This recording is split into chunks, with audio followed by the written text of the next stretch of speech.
In its very earliest days, the road to rock and roll success ran straight through Pittsburgh. Most of the acts I've worked with, big name acts, have told me that if it was approved by the Pittsburgh Courier, it was a national hit. Pittsburgh radio offered a couple of different routes to success, each with a distinct personality.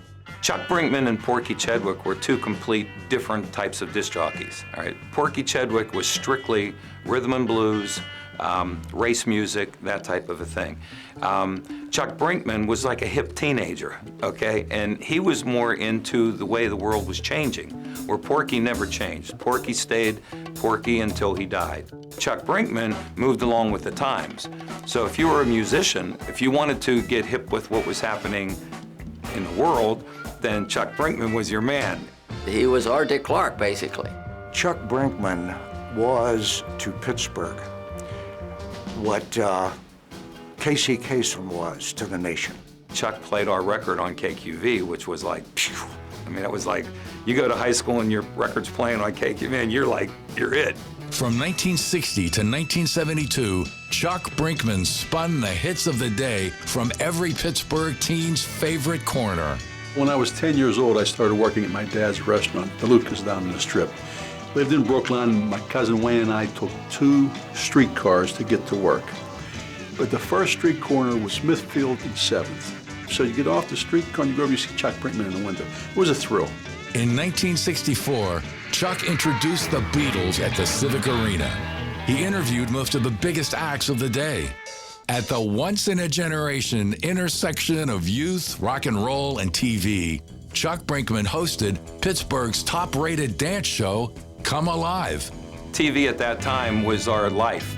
TV back then was the media. There wasn't phones and there wasn't anything back then, and this was on in prime time.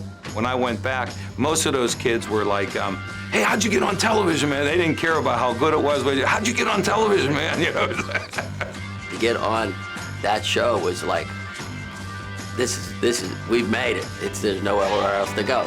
I tried to get those films. They would be priceless today. Well, Rich, here are those priceless tapes unseen since 1967. It was like a dream, you know, being on the show with the guys that you idolized and playing on that show and meeting Chuck Brinkman. That was huge. That's Drew Mignot, lead singer of the band The Sequins.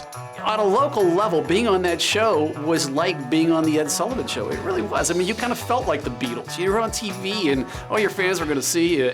I talked my dad into bringing our 8mm home movie camera to the studio. That was the best you could do. It was just 8mm silent film, but we at least had a record of us appearing on the show.